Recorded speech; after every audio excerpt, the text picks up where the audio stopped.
Good evening and welcome. My name is Ben Tudelo and I'm an assistant professor in the Department of Geosciences in the Faculty of Science and the Gallagher Colloquium series lead. Thank you for joining us online for this evening's Gallagher Colloquium lecture. We are recording today's session and we'll be posting this video on the Faculty of Science website.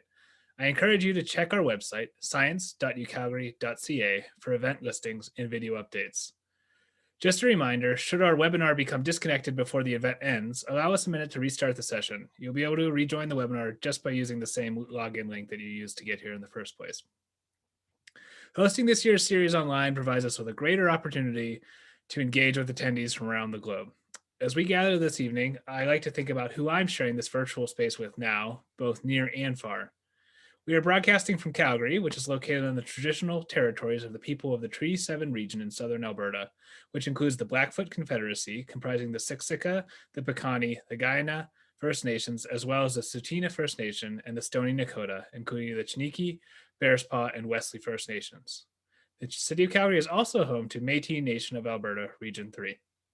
The University of Calgary is situated on land adjacent to where the Bow River meets the Elbow River, and the traditional Blackfoot name of this place is Mohkinstsis, which we now call the city of Calgary.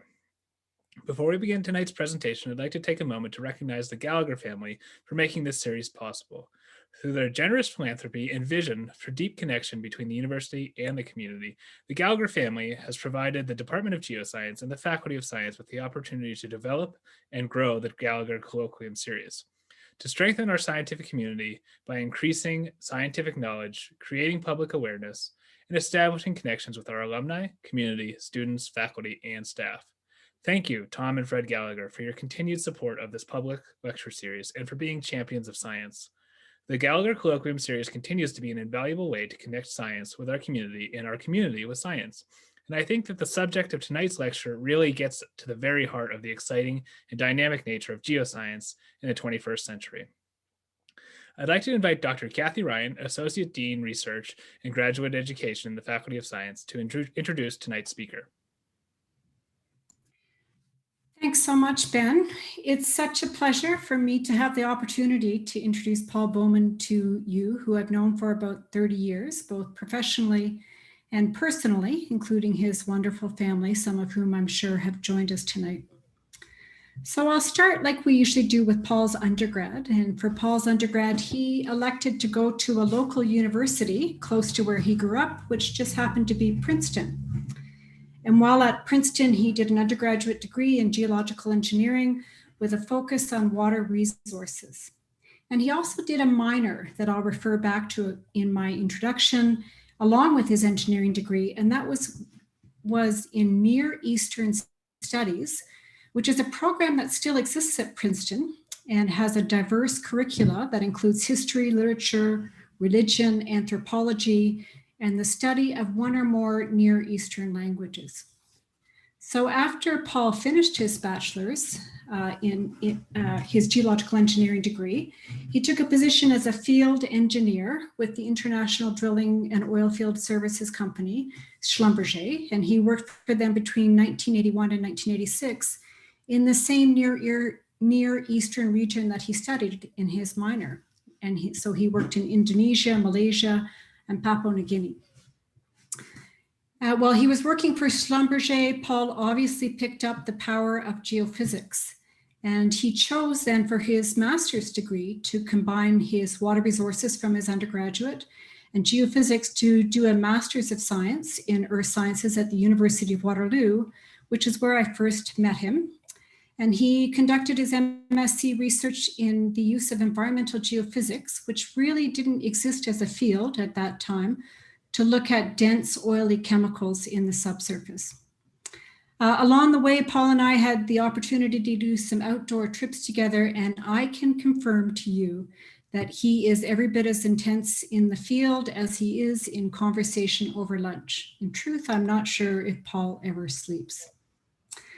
And so when Paul graduated from the University of Waterloo, he may have been one of the first geoscientists in North America that was cross-trained as a hydrogeologist and an environmental geophysicist. And then he left Eastern Canada and he started working with a small company here in Calgary known as COMEX, which was mostly hydrogeologists. And Paul set up shop with them as one of the first environmental geophysicists in Canada. And he really led the way, in my view, in showing what environmental geophysics could offer, not just to hydrogeology, but to environmental geosciences more generally. So while Paul's day job was in environmental geophysics, I don't think he ever really left his interest in Near Eastern studies far behind. And in Alberta, he did some early work using geophysics to look at archaeological investigations, including, for example, TP rings in southern Alberta. And then, as Paul tells it, one day he took a call from a prominent archaeologist, Richard Freund, who opened their telephone conversation with the question of whether or not Paul wanted to join an expedition in Israel to search for the Ark of the Lost Covenant. And when Paul came back from that field work and explained what he did there, I couldn't believe how well suited he was to this kind of work, because you see, Paul's not just a field geophysicist with hydrogeology training. He is a person who can crawl around in caves all day and actually enjoy it, literally rappel off a cliff at the end of his field work as required, process data in the early evening, and plan for the next field day's field work in the late evening. On top of this, not only did he have all of these technical skills, he had also studied the history of the region in his undergrad minor and knew about the archaeology, and he speaks Hebrew. So Paul's done lots more of archaeological campaigns that we won't hear about this evening, ranging from looking for ancient burial sites to Holocaust escape tunnels to the city of Atlantis. And you can see lots of this work on various documentaries. And then sometime in the late 1990s, when Paul and I both had young families, back in the day when we had landlines and voicemail, I picked up repetitive voicemails from Paul and then a couple of hang-ups. And so I knew that he wanted to talk to me about something important. And when I called him back, he opened the conversation with, "Kathy, I have the offer of a lifetime, but I can't do it." And so what's up, Paul? So UNICEF was calling Paul at this point to help look for fresh water for coastal communities in Indonesia that had been truly devastated after the 2004 tsunami on Boxing Day. And Paul explained to me how much he would love to do this work, but how he couldn't see how he could leave Leslie with their young kids to go to Indonesia for the months-long contract that UNICEF was asking for. So it was easy for me to point out the obvious. Who else, Paul, in the whole world could be better suited for this job?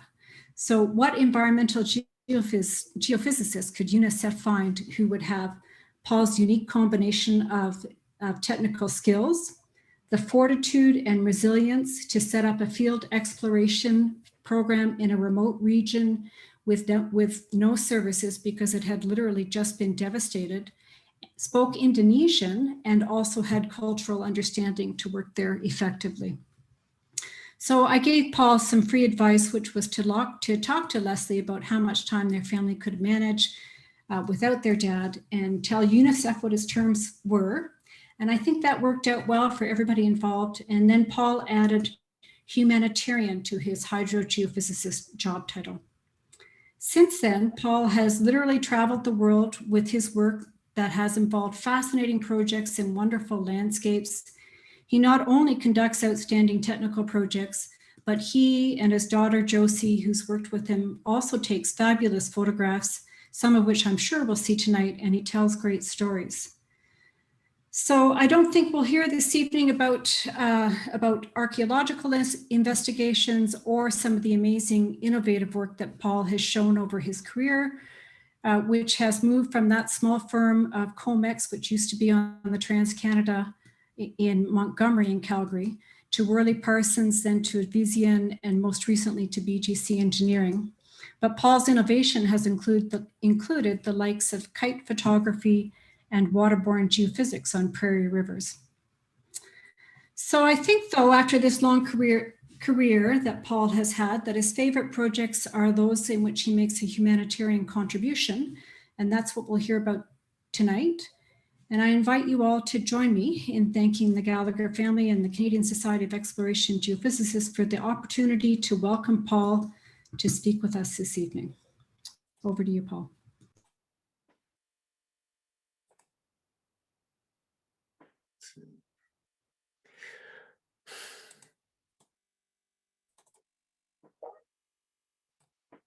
Great. Thank you very much, Kathy, for that very gracious introduction. I certainly hope I can return the favor someday. So when I first arrived in Calgary 31 years ago, I was new to the city. I remember very distinctly driving around the city and a little bit lost, listening to the radio, and there was a CBC program. It was a first part of a two-part interview with Jack Gallagher. And I imagine many people coming out of the oil patch remember the second part, but the first part was amazing. It was about the beginning of his career, and it was absolutely riveting. And he began his career in North Africa, in Egypt, and it was 1939, and World War II was just beginning. He was working for Shell Oil. Shell pulled out, and he stayed, and he worked for Standard Oil, and then he was seconded to the British Army, and the British Army thought they might be retreating across the Sinai Desert, so they had Jack Gallagher exploring for water in the Sinai. And most people who know me, including Kathy, would never call me Smiling Paul Bauman, but in the Sinai Desert is where we're going to begin this talk today. And after my junior year at Princeton University, where I was majoring in geological engineering, I knew I wanted to stay in the geosciences, but I didn't know exactly what I wanted to do. So this is 1979, and I was able to line up an internship in the Sinai Desert, that triangle of land between Africa and Israel. I was working on a metamorphic mapping project. And of all the experiences I had in Sinai, what made the greatest impression on me was not the incredible tectonics that are on full display on the desert or the coral reefs, but what made the greatest impression on me was the Bedouins, the nomads. And these nomads, of course, they didn't have an Ivy League degree or any education of any sort, but nevertheless, they seemed to have an uncanny, surefire ability to know where to dig their water wells. And I had no idea. But after many campfires and many cups of far too sweet tea, I eventually was able to understand that what they were doing was using their observational powers and their traditional knowledge. So for instance, they would look at the darker colored dikes, the black dikes, and look at the angle of those dikes and how they cut across the wadis. And they knew, for instance, that the darker colored dikes were unweathered. They would act as underground dams and raise the water table. And I mentioned this one evening to one of the geologists at the camp.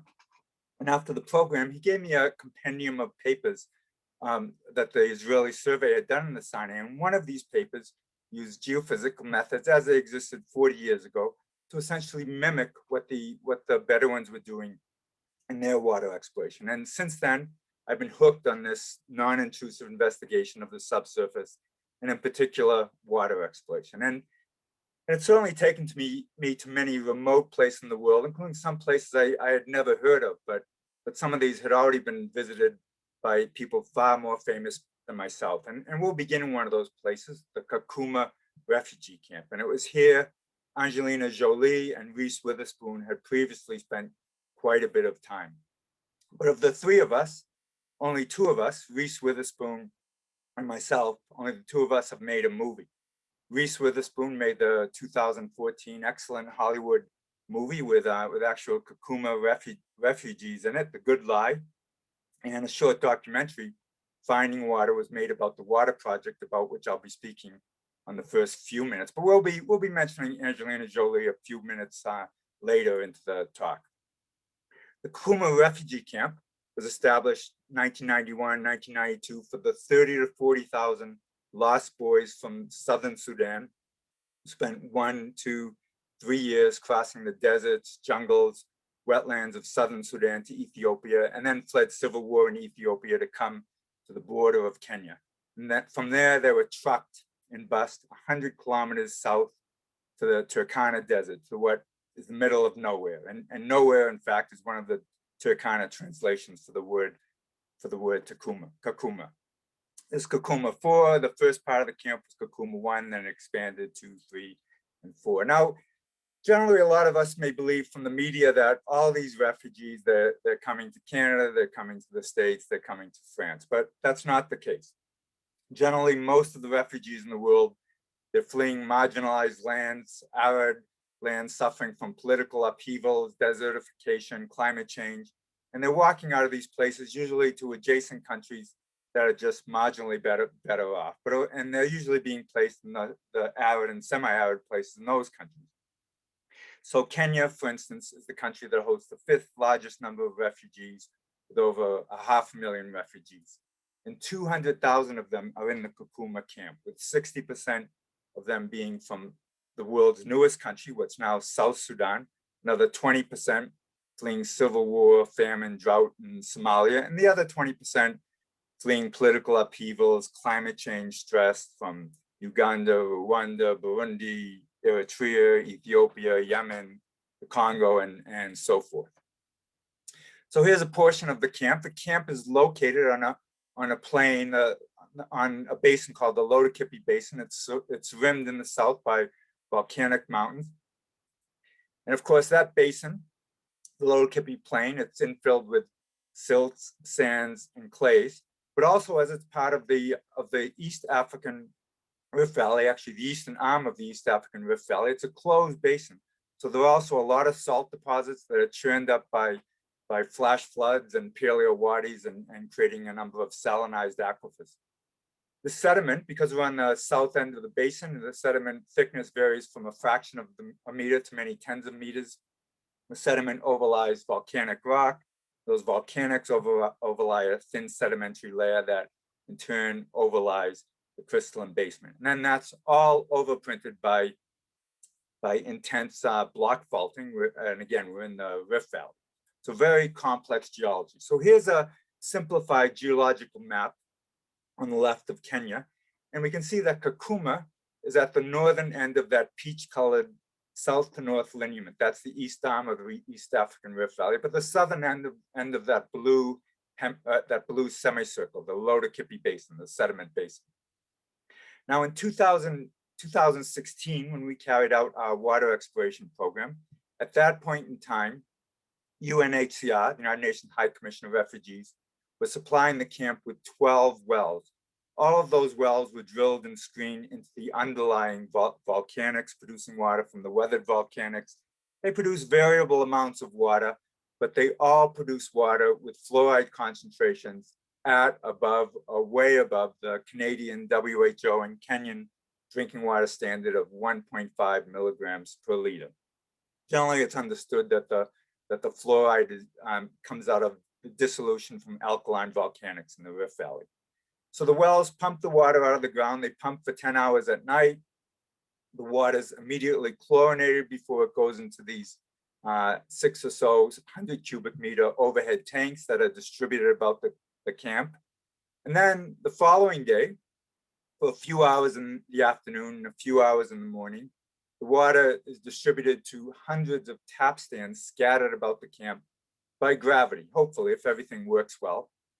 So refugees, mostly young children, mostly young girls, line up in the early morning hours, often before dawn, with their jerry cans, hoping to get water, hoping not to be physically abused, hoping not to be raped, hoping to get their water back home and go to school that the UN provides.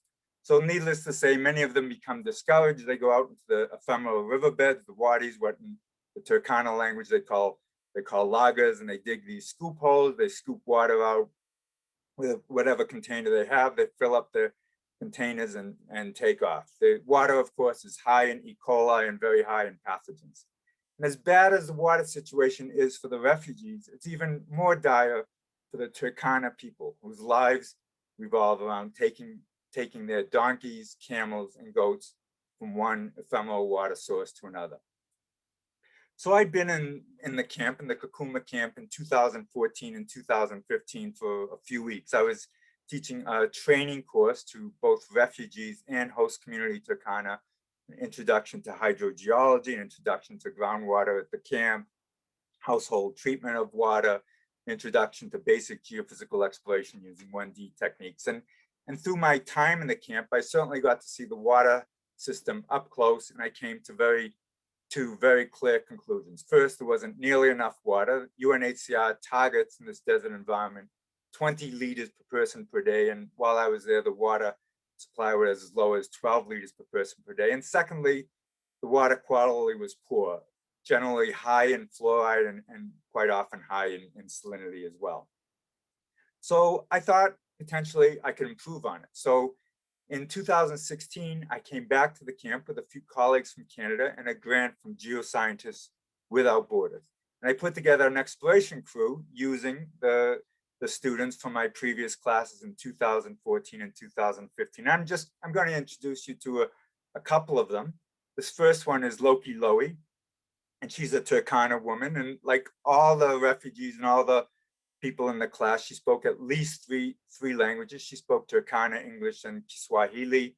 She taught at the Angelina Jolie Primary School. This was a school Angelina Jolie had built and supports as an alternative to young girls to boarding school, an alternative to early childhood marriage and no education. Laban Losero, he was a child soldier from South Sudan. He spoke at least 4 languages. And he was very good with a machete, which actually came in handy. Junior Kayembe was 3 years into a geology degree in the Congo when civil war broke out. And he fled and came 1,000 kilometers by hitchhiking and truck to the Kuma camp. And he speaks at least 5 languages. And he was recently resettled to the United States as a translator.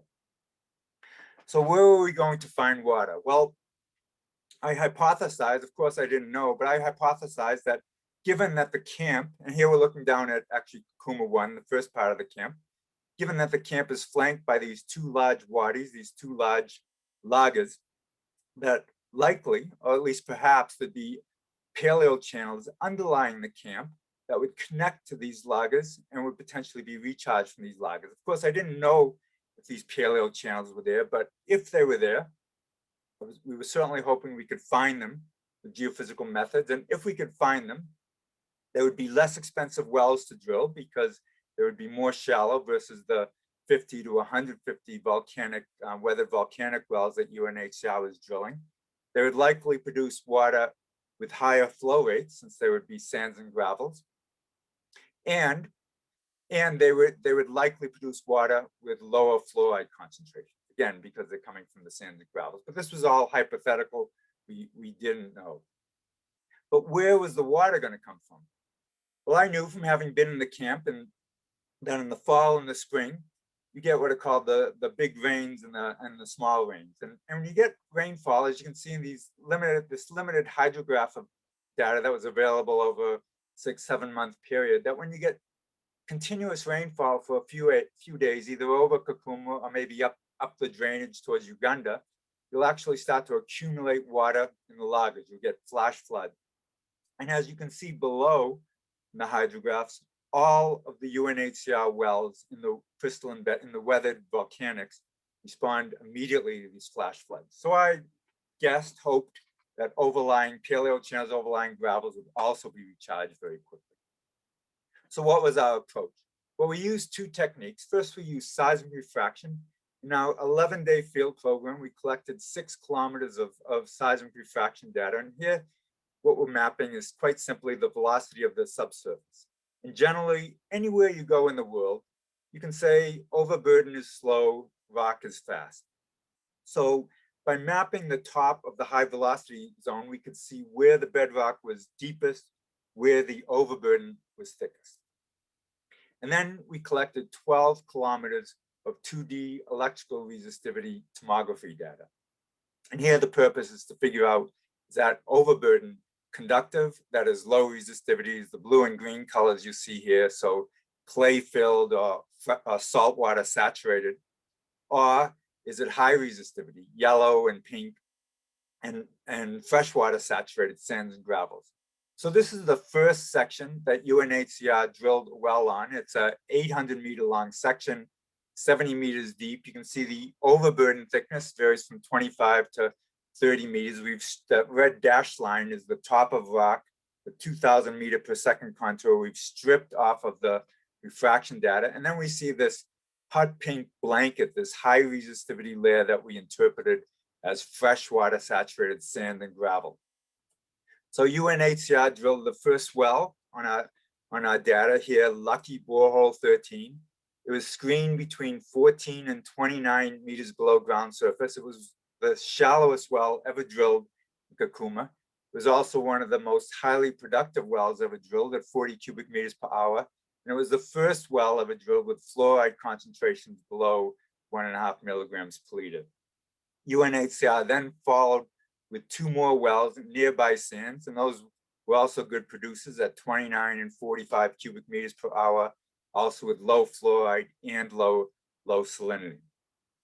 So how much water is this? To give you a better idea, you add these numbers together, you pump those flow rates for 10 hours a night, distribute it to the camp target, 20 liters per person per day. That's enough water for 60,000 refugees. All 3 of those wells are still producing today, and UNHCR has drilled 3 more wells based on the same model of targeting those shallow paleo channels. So how important is it, though, that the fluoride concentrations are below drinking water standards? I think we can all agree that finding water for refugees stuck in the middle of the desert is a good thing, but is it really important to meet this guideline of 1.5 milligrams per liter fluoride? Well, in 2018 and 2019, for the first time in the history of the camp, a small Israeli NGO established a dental clinic. And during each of those weeks, the dentist saw 200 patients. And as you can imagine, after 28 years with no dental care, they saw only extreme cases, all of which required extractions. And of the 400 patients they saw, up to 70% of those extractions were directly due to fluorosis. But can we really associate it with water in the camp? Well, in 2016, in February, immediately after coming back from Kuma, on a cold February day, I met Annalie Coakley, the head of the Calgary Refugee Clinic, and a Somali refugee, Mohammed Hassan, in the basement of a coffee shop in Kensington. And Mohammed Hassan, he was in his 40s. He walked in with a cane. Annalie Coakley, Dr. Coakley, said he had the skeleton of he had the backbone of a 90-year-old. And not being much for small talk, I immediately asked Mohammed 2 questions. How long had you been in the camp? And he said 9 years. And where did you live in the camp? And he had lived for his entire 9 years in Block 6 and Block 4 of Zone 2 of Kuma 2. Those areas are entirely dependent on Borehole 5. Borehole 5 has always had the highest fluoride concentrations. In 2016, it was almost 9 milligrams per liter, 6 times the drinking water standard. There was no question in my mind, even though he had showed negative on the typical urine fluoride test, there was no question in my mind he had fluorosis. Further tests, including a biopsy, proved this, a bone biopsy proved this, and the analyses of fluoride on Mohammed Hassan have since spoken for thousands of other refugees in that camp. So it's probably of no surprise to anyone that marginalized refugees are going to be put on marginal aquifers in the middle of the desert. What we're now seeing for the first time, largely thanks to the GRACE satellite data, is that it's not only these aquifers in arid terrain that are being stressed, but in fact, most of the aquifers in the world, the GRACE satellites tell us 2/3 of the large regional aquifers in the world are at or beyond their tipping points. And we're seeing this even in areas of high rainfall. So for instance, this is GRACE data, GRACE satellite data over the Indian subcontinent. GRACE satellites measure gravity. These warmer colors indicate gravity lows. That is where we've lost either ice or snow or water from groundwater. And if we look at that yellow box, that's over Bangladesh, one of the rainiest places in the world. It gets 50 billion cubic meters of groundwater recharge a year, but it withdraws 53 billion cubic meters. And if we follow that yellow arrow, it takes us to the Tekknoff Peninsula.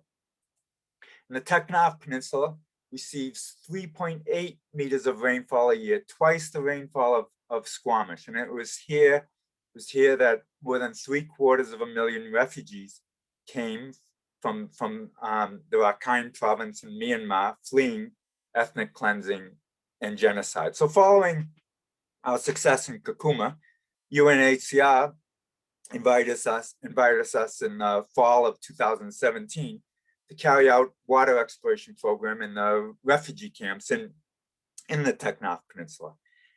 And there were 5 camps we worked on, but the most challenging ones were the 2 later in Nayapara in the southern part of the peninsula that sits on top of these thick hundreds of meters of Miocene shales, terrible aquifer material.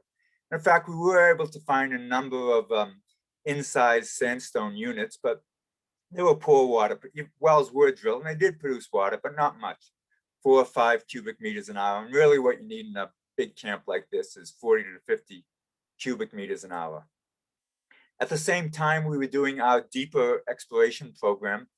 Dozens of NGOs, UN agencies, church, religious organizations, in a completely uncoordinated, chaotic response, were drilling thousands. In November 2017, there were already 3,000 of these shallow suction pump wells drilled down to only 4 or 5 meters.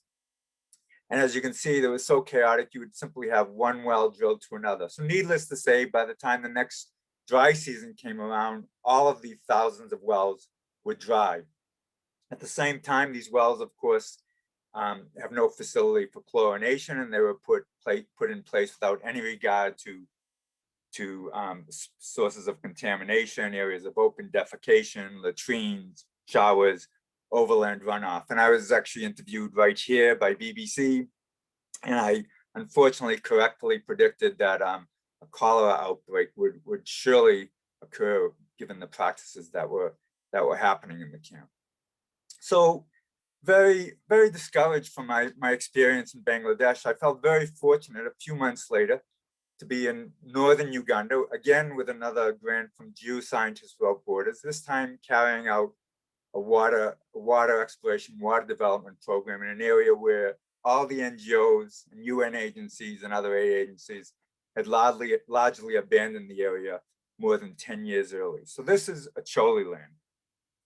And Acholi land from 2002 from 1982 to 2006 was the site of Africa's longest running civil war, where Joseph Kony and the Lord's Resistance Army waged war against the Museveni government. And in response, Yoweri Museveni, who just won the most recent election again in Uganda, he cleared the landscape of 2 million Acholi people, ostensibly to open up the battlefield, and put them in what he called protection camps. But these 251 protection camps were in fact concentration camps with the highest mortality rates of anywhere in the world, over 1,000 people a week dying from Ebola, AIDS, dengue, malaria, cholera, and so forth. And it's not so long ago. You can see these in Google Earth. 2006, the camps began to be abandoned. Families, which at that point largely consisted of old women and young children, began returning to their villages. They had to rebuild their gardens, their houses, and of course, their water supplies. So where are we? Well, we haven't come that far from Kuma, but we're in a completely different geological environment. We've moved 300 kilometers to the southwest to Acholi land. Gulu is the largest town in that area. But we've moved out of the Rift Valley and on to the African crystalline basement. You can kind of think of this as the equivalent of the Canadian Shield. So undifferentiated igneous and metamorphic rocks, granites, gneisses, diorites, and so forth. And this African Shield underlies about 40% of sub-Saharan Africa and is home to about half the population of sub-Saharan Africa. And where do you find water? Where do you find water in this type of terrain? Well, I had a pretty good idea because in 1999 and 2000, with my colleague, Dr. Richard Kellett, we carried out a water exploration program sponsored by the German Development Bank in southeastern Malawi, where we sited water wells in 250 villages. And we went into that program not necessarily set on any one technique. First thing we did was identify 23 water wells that had a long history of good production, but were no longer producing because of mechanical failure in the pump. We pulled the pumps, and while the pumps were out of the wells, we took advantage of the PVC casing, and we logged those holes with gamma conductivity susceptibility logs, trying to identify what physical property distinguished the aquifer from everything else. And where do you find water in these crystalline basement aquifers? Well, you find it in what's called saprolite. So saprolite is weathered crystalline rock that's weathered in place. That is, it's chemically weathered. The soluble minerals have been dissolved, and in areas of high precipitation, generally 800 millimeters or so or more of water a year, the precipitation is high enough to saturate the pore space. We don't really have these in Canada because we had glaciers, and the glaciers stripped away these saprolite type of rock. And as you can see here, the conductivity log most diagnostically identifies these saturated saprolite layers. So as in Kakuma, I'd already been to Uganda, northern Uganda, Acholi land, and I carried out, again, a training program where I trained local Acholi people. So unlike the refugees, though, these weren't from the broad educational background that refugees might be. These Acholi people that I was working with, they were largely either child soldiers or returnees that had come back from the internment camps, from the so-called protection camps. And I trained them in hand pump repair, manual drilling, hand pump installation. But I'd also train them in 1D resistivity, not only 1D resistivity acquisition, but interpretation and even inversion. So given that we know electrical methods are our best approach to exploring for water, it actually wasn't a big deal to go back in 2018 with 2D resistivity methods. And these 40 or so Acholi students without any university education were very quick studies and very quickly picked up these techniques. And I'm just going to show you a couple sections. This first section is very typical. This is a 500-meter long section. We're looking about 60 meters deep. We carried out exploration in 20 villages. And what we see here on the right is we see the higher resistivities. That's massive, unweathered crystalline rock. And on the left, we see that wedge, that blue wedge coming in of lower resistivity rock. That's our saturated, weathered crystalline rock, our saprolite. That's our target. Now, at this point, it's 2018. These students had already been manually drilling and repairing hand pumps for 3 or 4 years. They truly knew far more than me at this point. So all I needed to do, and with my colleagues from Canada, we guided them through the geophysics. We helped them with the interpretation, but they didn't need us to drill the wells, install the pumps. But to be certain that the wells would be in exactly the right location, be certain that they could be properly placed without GPS or expensive survey equipment, we created drone photogrammetric images, that is orthophotos, over every village, and we marked the interpreted drill locations on those photos to be certain that the wells would be placed in the right location. And then a few weeks after we left, after we Canadians left, the Acholi students came behind their manual drilling methods, which mimic all the steps of a mud rotary or percussion rig with mud. It just takes longer and has a lot more muscle power, but they can get down through 25, 30 meters of crystalline rock in 3, 4, 5 days. And very, very effective, and obviously very inexpensive. The second and final section I'll show you is a very unusual section. Here again, we're looking at about 500 meter section, looking about 60 meters deep. And this section is bisected by this vertical resistor. And this resistor is an unweathered dike that speaks directly back to those dikes, those unweathered dikes that those Bedouins in the Sinai Desert were looking for. So the dike acts as an underground dam, raising the water table, raising the saturated zone behind the dike, upgrading from the dike, lowering the resistivities, presenting a very clear target. And again, the Acholi students follow behind. They drill the well, they put in the PVC casing, they put in a downhole cylinder, piston cylinder, and then here they're putting a rising main that takes the water from the cylinder to surface. We do some quick water quality checks to make sure the water was potable. We would also take a sample back to Canada for more detailed analyses. And then we would put on a new Uganda 2 hand pump. And a cement apron. And that cement apron serves a very important function of drawing the excess water away, moving it off site, preventing these hand pump sites from becoming epicenters of Zika, dengue, malaria, chikungunya, and all those mosquito-borne diseases. So I've spent a lot of time in northern Uganda, and there's over 1 million refugees from South Sudan. And of course, I've also spent a lot of time in the Kuma refugee camp. That's more than 60% refugees from South Sudan. So I'd heard a lot of stories about the civil war, the violence, the genocide, the mass murder. And of course, I knew that South Sudan was the most dangerous country in the world for humanitarian work with the highest mortality rate. And it was certainly a country I would never go to. But a little more than a year ago, the Red Cross and a small NGO, Groundwater Relief, contacted me. And they said, there wasn't a peace agreement, but there was what they called a cessation of hostility in Jonglei State, which was the ground zero for the Civil War. And they wanted to get into some of the more remote villages that had been cut off and develop water supply. So of course I said, sure, why not? So here's a simplified geological map of South Sudan. And the bottom part of the map, we see this band, this taupe-colored band, that's crystalline rock. That's an extension northward from Uganda, from the Congo, of that African crystalline basement. And then we get to that broad expanse of yellow. That's a massive basin, the Sud, that's infilled with hundreds of meters to an unknown thickness of sediment. And the area we were going to work out of is two remote, tiny villages, Hat and Chul, at the northern end of the Sud.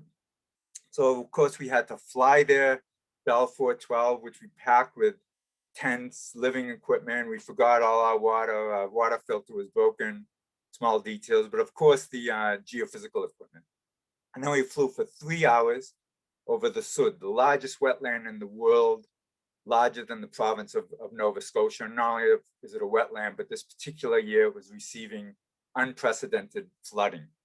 And in fact, I found it darkly humorous when I returned back to Calgary 6 weeks later.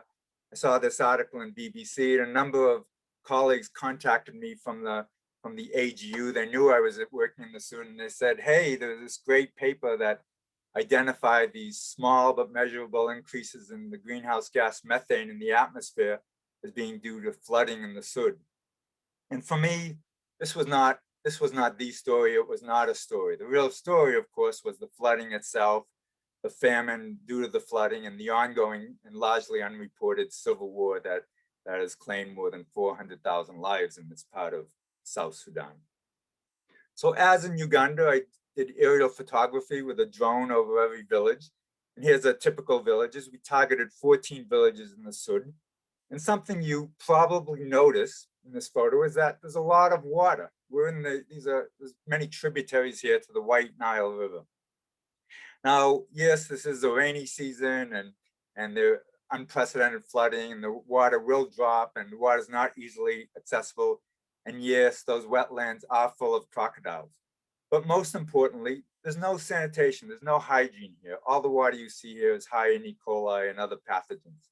So really in a cutoff area like this, remote area like this, groundwater is the only safe, sustainable water source. So we didn't know much about this area, but we thought given the great thickness of fine-grained sediment as you'd expect in this floodplain, we decided to use 2D resistivity to explore for sands and gravels within the floodplain. And we used all female porters to carry our very heavy loads of electronics, cables, electrodes, and other gear through the waist-high, razor-sharp grass, 45, 50-degree heat, knee-deep mud. And where the villages were even more remote, the Red Cross gave me boats and crew to go as far as we could, and then we would walk from there. And I'll just show you a couple sections. The first few sections were very, very disappointed. For instance, in this section, the resistivities are very low, all cool colors, blues and greens, diagnostic of clays from southwest, northeast, top to bottom.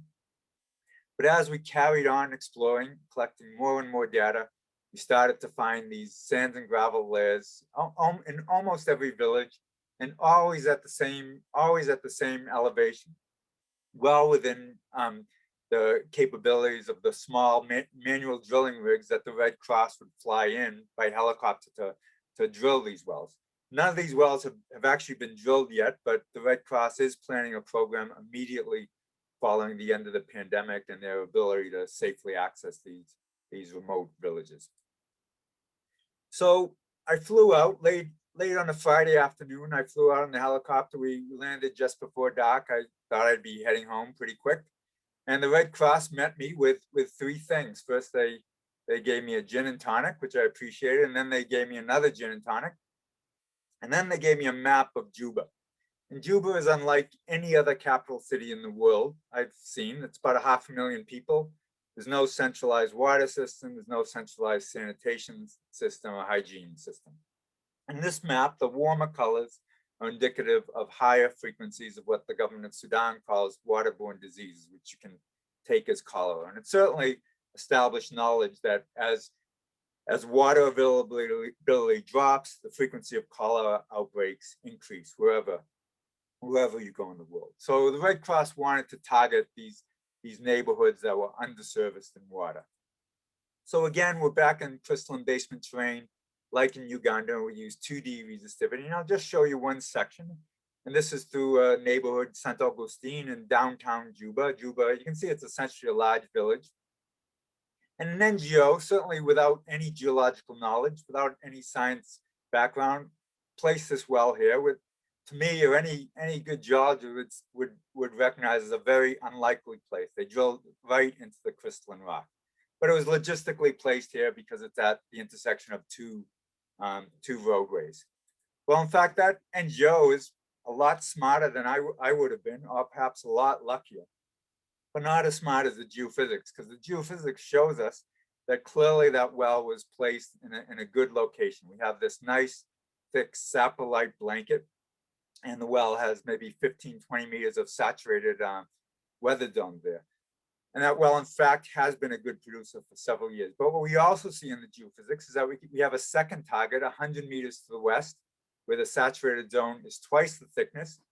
It will likely offer a good producing water well, with more sustainable, that will last well through the dry season. And it will offer a second well that will give relief to that first well.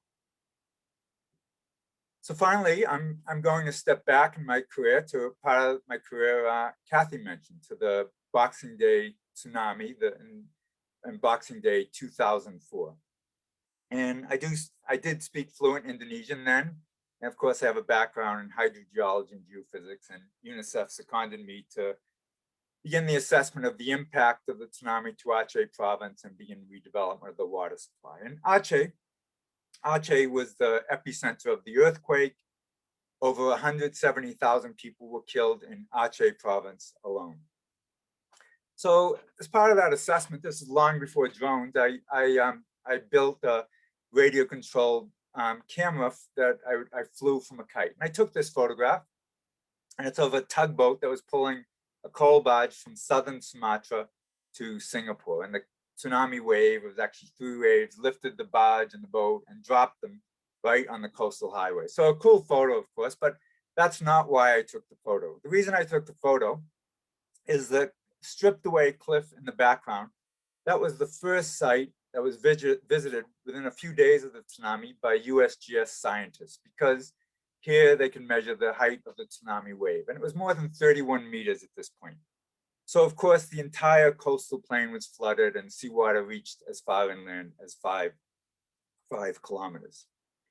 And a scene I saw in many of the more than 200,000 shallow hand-dug wells that were inundated in the tsunami, and a scene that was repeated all around the Indian Ocean. Aid workers, again, religious organizations, NGOs, other UN agencies, descended upon these wells, descended upon these villages with powerful pumps, pumping the salt water out of the wells, further drawing in the seawater, discharging the salt water immediately adjacent to the well, cycling that water back in until eventually the wells would collapse and fail. For most aid organizations, a well is simply a hole in the ground. Of course, to a geoscientist and especially a hydrogeologist, well, it's much more than that. It's a window into the subsurface geology. It's a window into the broader hydrogeologic environment.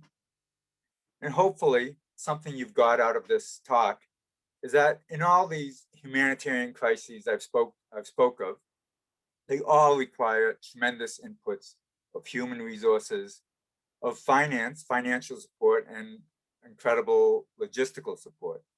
But what they also require and really receive is scientific input, and especially geoscientific input. And I think what we all see is that the crises of the present, and indeed the crises of the next few years and the next few decades, will also require the input of geoscientists. Finally, I'd like to acknowledge again the Gallagher family, University of Calgary, of course, the CSCG Foundation, Geoscientists Without Borders that funded the Acholi land and Kakuma work, my colleagues at BGC and the Kakuma refugees and the Acholi people who actually did the work, Israel Aid, who supported us logistically in Acholi land and the Kakuma camp, UNHCR, who supported the Bangladesh work, and the Red Cross and Groundwater Relief that supported the South Sudan work. And I'd also like to acknowledge a few people who supplied me with photographs, including Josie Bauman. And finally, from the Kakuma camp, in one of the few days where the dust isn't so thick that you can actually see the volcanoes rimming the camp, there's more than 50 languages spoken in Kakuma, but the lingua franca there is Swahili. And Asante Sana to everyone. I appreciate people coming to this Zoom talk. Thank you very much. And finally, I'd like to acknowledge the CSCG Foundation. I would especially like to suggest that students take note, because the CSCG Foundation is very focused on supplying scholarships to students, learning subsidies, travel grants, supporting the GeoConvention mentorship program. And you can certainly find many more details on the CSCG Foundation website. And again, to everyone who logged into this, thank you very much. I really appreciate it. Thank you, Paul, for sharing your research and experiences with us this evening. That was just absolutely captivating, and really, honestly, it was truly inspiring. Even though we shouldn't call you it, I think you should be Smiling Paul, because you really have been doing some fantastic work. I know that many of you out there have questions for our speakers. Please type them into the Q&A box at the bottom of your screen. We appreciate all of your questions, but due to limited time, we may not be able to answer all of them. We will do our best to get through as many questions as we can, and we'll try to group similar questions together in order to be more efficient. First question I have here is from Landon Woods, who I think I saw in one of those pictures. Hi, Paul. Thanks for the talk. Do you think that a large enough aquifer exists under that refugee camp in Bangladesh to support the number of people that are there?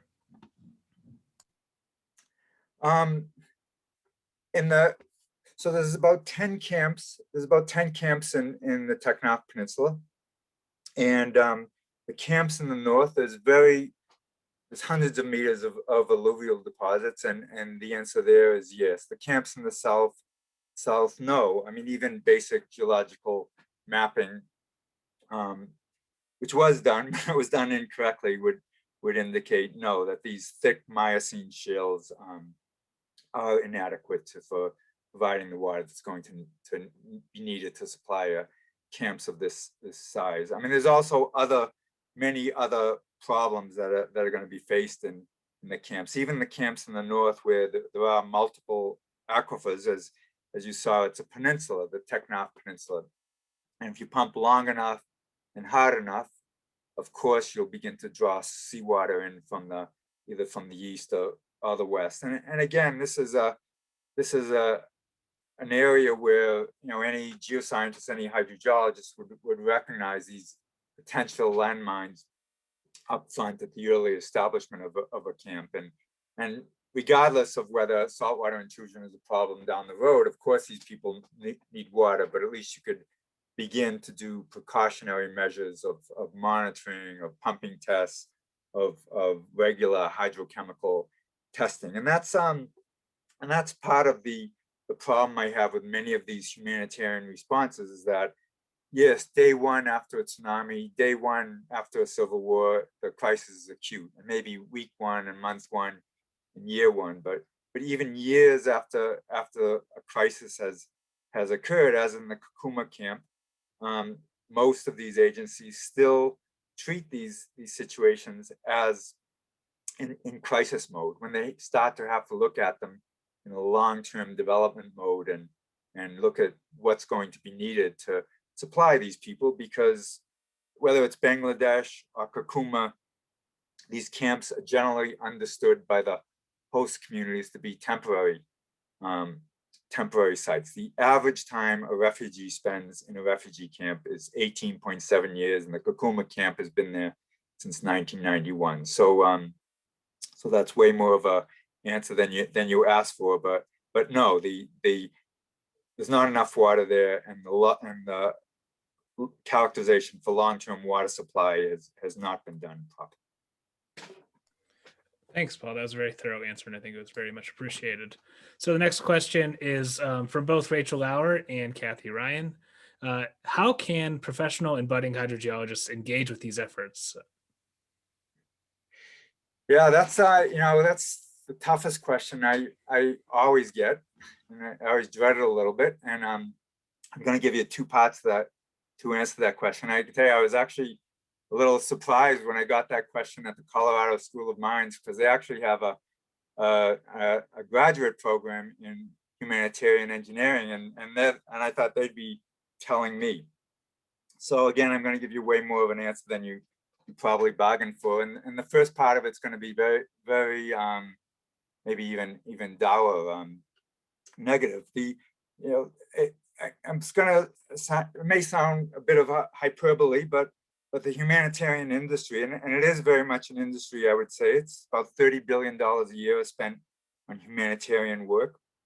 And 60% of that money, at least 60% of it, goes to only two agencies, UNHCR and World Food Program. And then, another 20-30% goes to the other few multi-billion-dollar agencies, Red Cross, IOM, UNICEF, and it's not much left for those frontline agencies that are actually doing all the work. And it's very much a closed shop. It's hard to break in. And again, this may sound a little bit like hyperbole, but many of these agencies, it's not hyperbole, it's true what I'll say. Many of these agencies, they would feel much more comfortable talking to a rebel, someone who's committed genocide, or some guerrilla organization they have to negotiate with than professionals.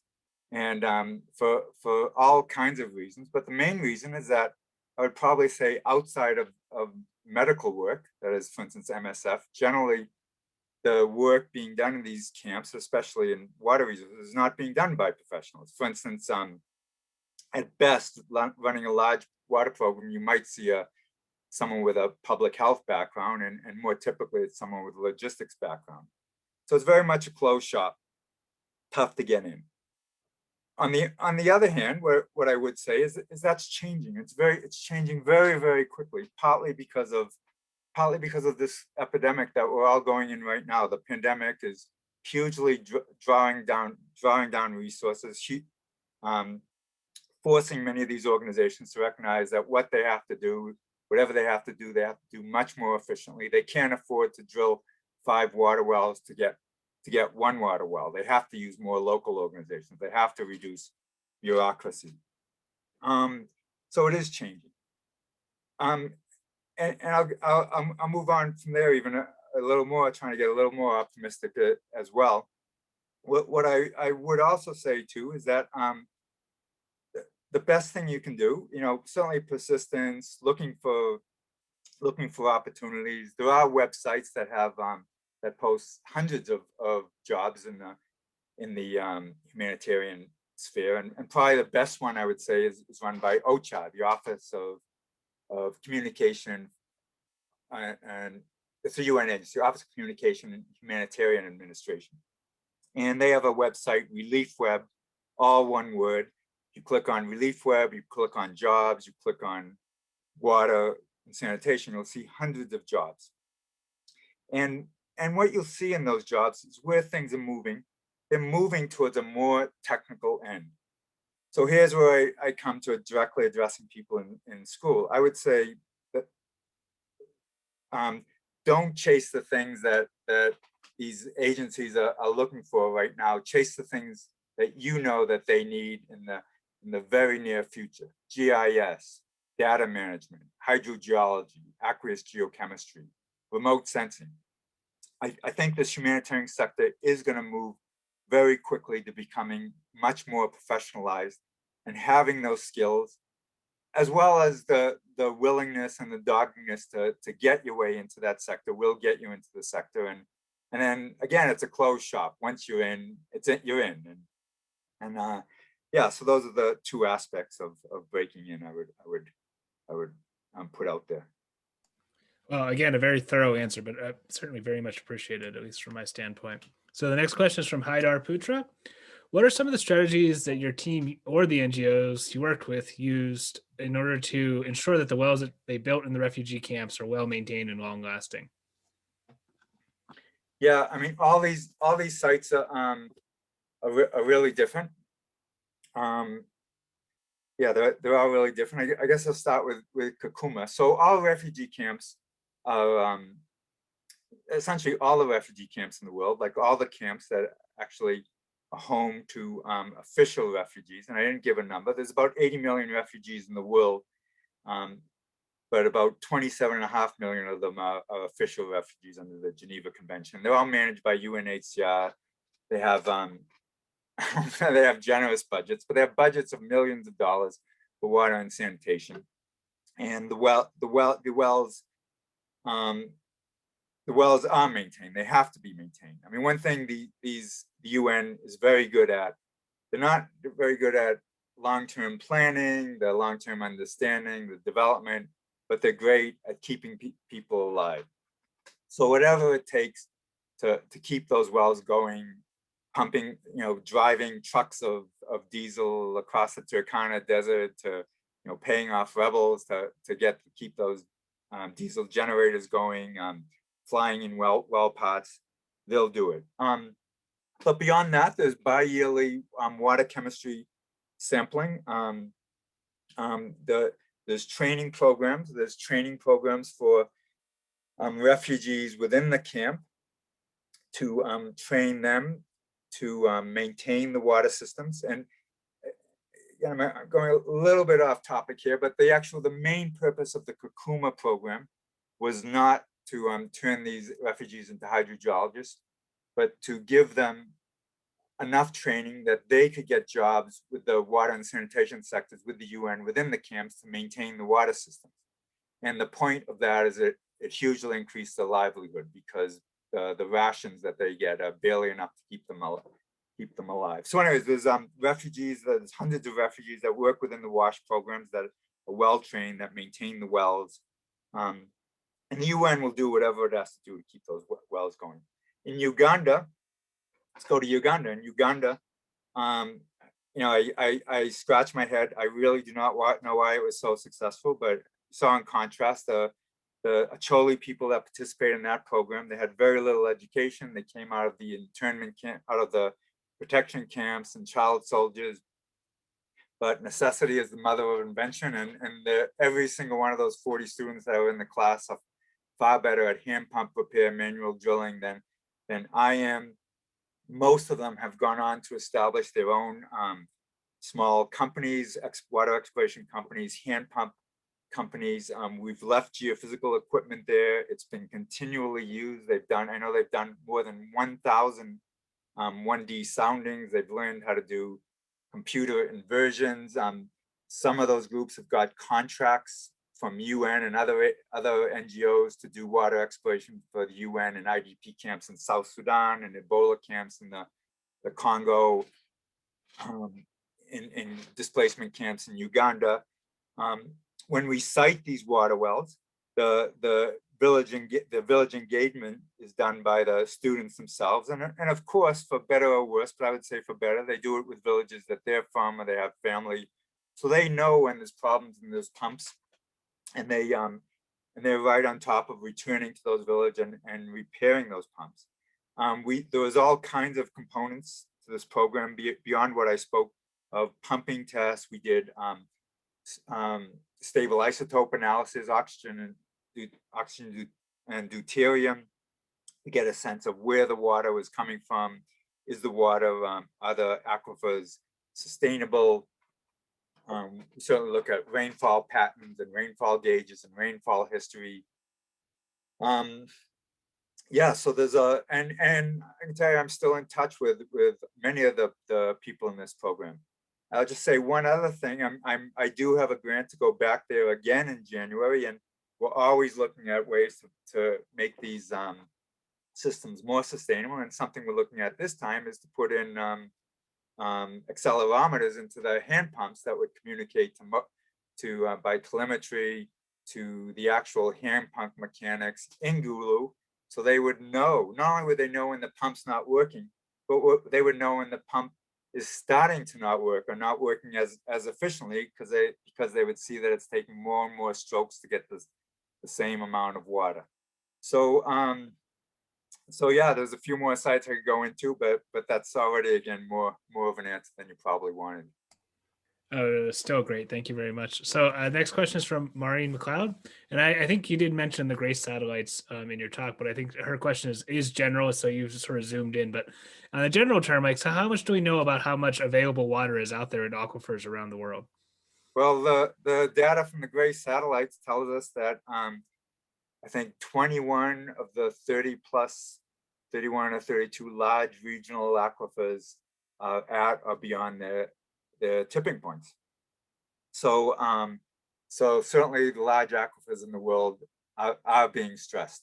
Now of course there's much more to say than that, and the devil is in the details. So for instance, of course, the GRACE satellites they're just looking at unconfined data. They're not looking at confined aquifers, but also they're only looking at the largest of the aquifers, and there's a lot of much smaller aquifers that are stressed, and on and on. And I'm certainly not a researcher on the GRACE program, and actually there's a leading researcher, J. Farmaglietti, out of University of Saskatchewan. But the general consensus, I will sum that up concisely. The general consensus is that we're in trouble, that water resources around the world, as determined from GRACE, are stressed and becoming increasingly so. And of course, that's likely of no surprise to many people that are listening in this lecture. Great, thank you very much. So continuing with that theme of measuring water in aquifers, we have two geophysicists in the audience, Dave Eaton and Mike Hall. Dave Eaton asks, would airborne EM potentially be an efficient way to do reconnaissance on these areas for groundwater? And then Mike Hall asks, would pure P and S waves be suitable as well? I'll answer the first question first, and I'll even maybe tell a little bit of a story in that first question. The short of it is absolutely yes. And that 1990-1991 program, Richard Keller and I did in Malawi, I mean, it was very clear to us from the borehole geophysics that airborne, with a airborne EM program, we could map all of Malawi. And we actually put together, 1991, we put together an unsolicited proposal to CEDA, Canadian International Development Agency, to map airborne EM over the entire country of Malawi, essentially map all the aquifer potential of the whole country, $1 million. It was rejected. It was tossed out. And then a year later, I mean, I very vividly remember listening to the news. A year later, there was a brutal drought in Malawi. It was the cause, and it was the catalyst for the book, the Boy Who Harnessed the Wind, and the movie.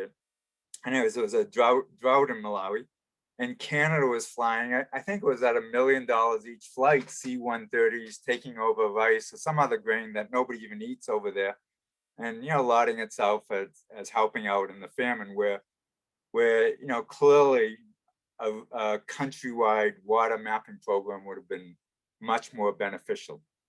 There's a lot of things you can take out of that, but on the broader context, I can tell you, generally aid organizations, whether they're big government organizations or small NGOs, they don't particularly like geophysics on its own, because you do this $1 million airborne program and they say, where is the water? They'd rather drill 9 dry holes and 1 water well. But the answer is absolutely yes.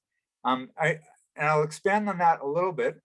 Something probably some of the geophysicists in the audience noticed, but maybe not, because I flashed it by so fast. The conductivity log was where clearly gave the best anomaly over the saprolite zone.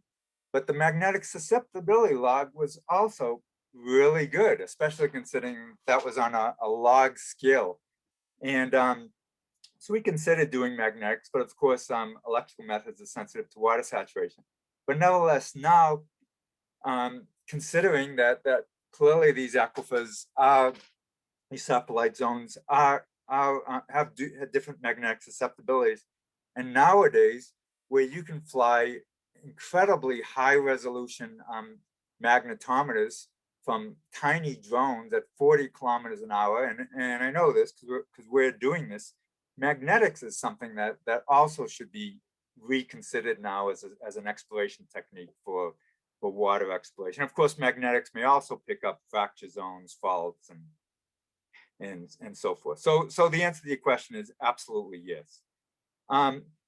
Yeah, I didn't fully understand that P&S wave question. I will say in Kuma, and whenever we do use seismic refraction for water exploration, we also do MASW. That is, we process the data for the shear velocities as well, hoping we will get shear velocity information that will tell us about fracturing in the bedrock, as well as the second definition of top of bedrock. I didn't talk about that at all because we have not found it useful at all, but we collect it, we process it, and we're always looking to use that data. But if I didn't answer your question, please rephrase it. Thanks, Paul. So next question is from Lynn Forrest. Thank you for an inspirational talk, Paul. How did you find water in Indonesia with all the existing waters or wells filled with salt water? Yeah, again, I'll make too big a story, but I'll come back to basic. So I came to Aceh in April. So this is already 4 months after the tsunami, and there are already many NGOs drilling.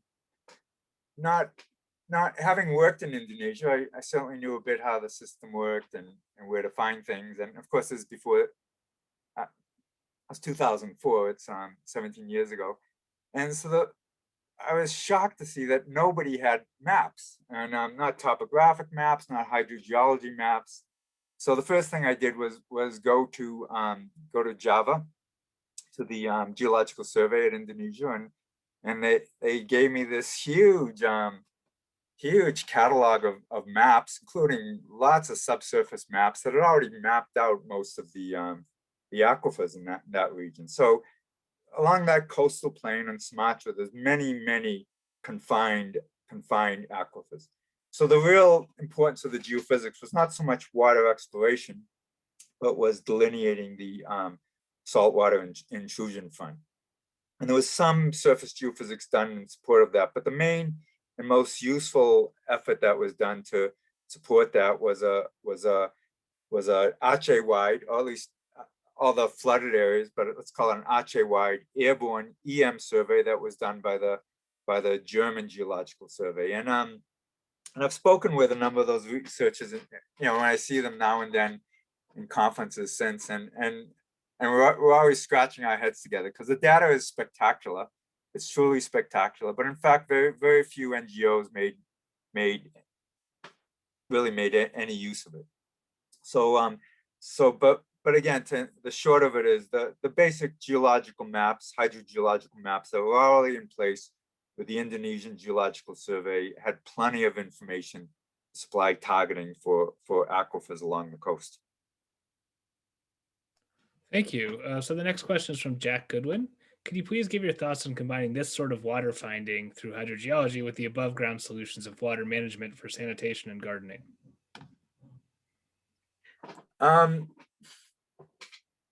Yeah, I mean, that's a That's a big question. That's a huge question. I guess the short of it is, and maybe the standard answer you get from anyone working in humanitarian sector is the water supply portion and the sanitation portion. They go hand in hand. And you know, I think I partially illustrated that in the example from Juba, where clearly without enough water, the sanitation sector having water supply is critical to having proper sanitation and hygiene. Of course, we're seeing that again. We're seeing that in this pandemic. You know, more broadly, your question. Actually, I'm gonna focus it right down to Kuma again. I just finished a project for the World Bank where I mean, it initially sounded completely crazy to me, but the UN agencies, the World Bank, they're again, it's very recent. They're coming to this realization that most of these big refugee camps, they're not going anywhere. They're staying there, and even countries like Kenya that forbid anything that would create permanency now realize these camps aren't going anywhere. There is an underground economy. We're losing out on this tax revenue. So they go to the World Bank, UN, okay, fix it. We want create an economy here. So the World Bank, they have this idea that growing peanuts in Kakuma is the way to a cash economy. And of course, there are some sane reasons to it, but anyways, they want to grow peanuts, groundnuts they call it in Africa. And but of course, where are you going to get water? I mean, sure, we found these wells and there's enough water now for the camp. They get their 20 liters per person per day, but is there enough water in the middle of the desert for agriculture? And I think what you have to do is, you know, here's where it more broadly answers your question. You have to look at all possibilities. So groundwater is great for supplying the camp. You can have, you know, a dozen big water wells, centralized water sources. You can distribute the water. You can put the wells more or less where you need them. You can chlorinate them.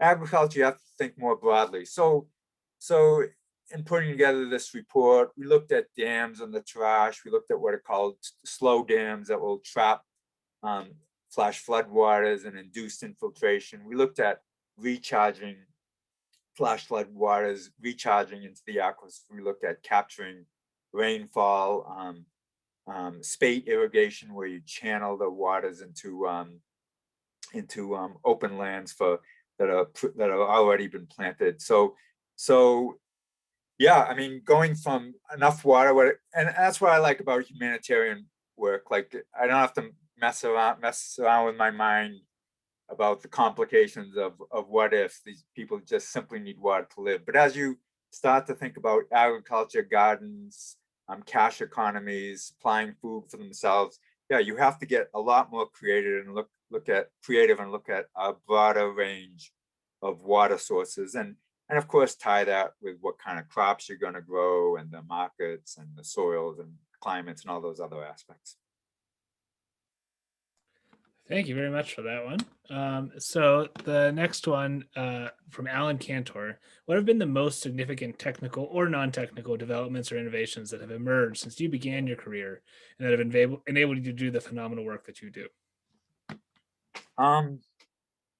You know, they're all happening. I mean, I think, you know, going back to the very first question about how do you get into this humanitarian sector, you know, one thing everyone in school should keep in mind, you're at school at, it may not seem so, but you're at in school at a very privileged time where there's this explosion of uses of digital data and remote sensing and analytics and information and you know, for instance, even the GRACE satellites, they've been flying for a long time, but it's only recently that the data has been processed and interpreted. So you know, what are the most significant?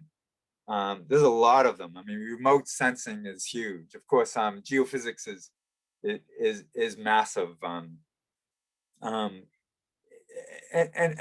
you know, there's only so many physical properties to measure, but the ability to measure these physical properties with equipment that's become so much more portable, so much quicker with laptops that we can go out in the field and process the data and come up with the interpretations. There's new techniques, nuclear magnetic resonance, the first and only technique that directly sees water and only sees water. Telemetry for providing remote sensing, just positioning, the ability to figure out where you are with GPS and to confidently relocate yourself or relocate a drill rig. If anyone's ever seen the movie The Good Lie, they somewhat laugh at these refugees because they've literally never seen a flush toilet, they've never been in a car, they don't know how to open a door, but and there's still some of that in Kuma, but they all have cell phones now. They are, and in those cell phones, they all have GPSs. They all can take photographs. So yeah, everything is changing so quickly, and it's exciting. It's actually a great time to be in the geosciences, I think. Excellent, thank you. So for the next question, an anonymous attendee asks, for the water exploration surveys, were you able to establish primary flow direction from anything like a previous hydrogeologic survey, or were you basing it just on the geophysics surveys? Was there cooperation from local geological survey folks or not? Yeah, so one thing I didn't the Uganda and the Turkana programs, I mean, they look really successful as I laid them out here, and they were, but it looks like we drop in for 11 days, we save the world, and we disappear. But I would say that's certainly not the case. Part of the reason, for instance, the Kuma program and all these programs is going back again and again, a long period of involvement. I mean, in Kuma, there's well over 100 reports on water exploration that had been written. There was a PhD thesis and a master's thesis. I read everything. I can tell you, when I went to Malawi and there wasn't much on the internet, the first place I went was the Gallagher library to get a geological map. And so yeah, there's a huge amount of upfront work before going to these places. I hate to say this, but generally there isn't much cooperation from the local government surveys. And again, I for various reasons. I mean, for instance, in Acholi land, I mean, not only have NGOs and the UN and most of these aid organizations largely abandoned the North, but the government has largely abandoned the North, and that's but that's fine. That's why I go to these places, because they need me. And but it's something I see not just in the humanitarian sector, but I can tell you I see it in archaeology, working with archaeologists. In many aspects, knowledge is power, and so be more precise. In Acholi land, in all over Uganda, the European Union did these very good hydrogeology reports over every district in Uganda, and they did one over Acholi land, and I called the water survey in Uganda, and they wouldn't give me the report because they said it was proprietary, it was confidential. So I called the German in Germany who authored the report, and he wouldn't give it to me without permission from the Uganda survey. And of course I got the report. I found someone who knew somebody, but generally cooperation from local governments it's often very, very difficult. And part of it is the same wall that you face with a lot of NGOs and even UN agencies. Having said that, I will also say that however difficult it is, you have to cooperate.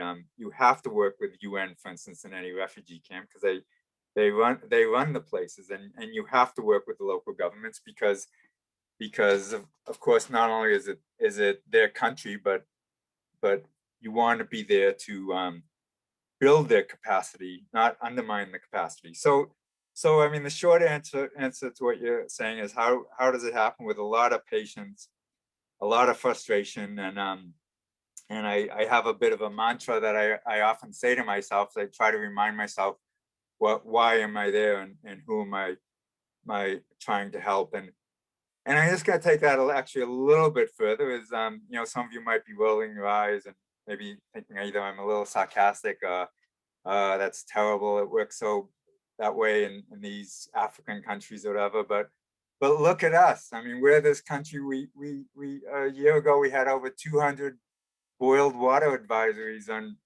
and some of these boiled water advisories have been on indigenous lands for decades, and there I would say it's the same thing. Like, you know, you have to work with the governments, but at the same time, I think the best way to approach some of these problems is the same thing as same kind of model I was using in Uganda. You try to work from the top down, but you also work from the bottom up. You work with the locals, you train them, you toss out all these paternalistic ideas. You recognize that even child soldiers and people who grew up in IDP camps, they can be just as smart or 10 times smarter than you. They can learn given the opportunities, and they're way more motivated than you are, because it's their villages and their water supplies and their lives.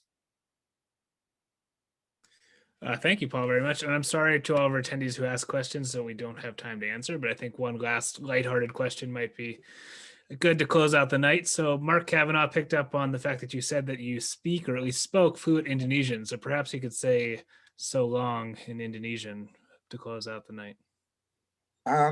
Yeah, selamat malam. Terima kasih, selamat malam. Thank you very much, and good night. Great. So yeah, I will. It's been a pleasure being with you here tonight and being able to participate in this Gallagher presentation. I'm going to turn it over to Steve Hubbard.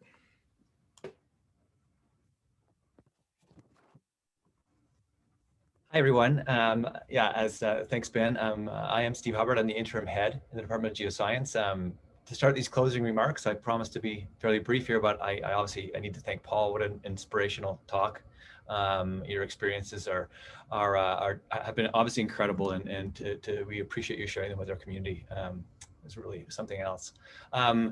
I'd also, at this point, like to thank the Gallagher family again for their ongoing support of this public series. Our students, our faculty, staff, alumni, we are all made richer by being able to learn from world-class researchers and scientists like Paul. If you're interested in supporting our research or any other faculty initiatives, please visit our faculty website at science.ucalgary.ca. We will include the link for this in our post-event survey. And tonight's lecture is the last one in our winter 2021 lineup. The Gallagher Colloquium series will return in the fall. So check our series website and your email closer to September for details. And I also want to point out that if you do want to receive Faculty of Science invitations, you can also email SCI alumni, SCI alumni @ucalgary.ca. And on that note, a couple upcoming events. On Thursday, March 25th, the Faculty of Science, in partnership with COSIA, is hosting a virtual panel discussion titled Raising the Bar on Sustainable Wetlands. This noon hour event is open to alumni and the entirety of our community. So registration details can be found at science.ucalgary.ca. Also, our students in the Department of Geoscience are hosting the annual Geoscience Research Exchange, or GeoRex, on Friday, April 9th. This is a full day event. There'll be poster sessions, and it'll also feature a keynote presentation by Dr. Sinti Lee of Rice University, who studies how our planet has evolved with time from the mantle all the way to the atmosphere. So another great talk in store. The event is again open to all of you. So again, details to be found at ucalgary.ca/conferences/georex. Your feedback is important. We want to hear from you. So this post-event survey includes some additional questions to help us plan next year's series. Planning indeed is already underway. To make something this great, it does take a lot of work, but it's so satisfying after seeing, again, such a great lineup of talks capped off here with Paul. So please take a moment to share your thoughts about what you've seen and what you'd like to see. The link to give will be included in the survey in case you're interested in doing so. And again, thank you all for joining us for this year's Gallagher Colloquium series. We look forward to having you join us for the fall series, and enjoy the rest of your evening.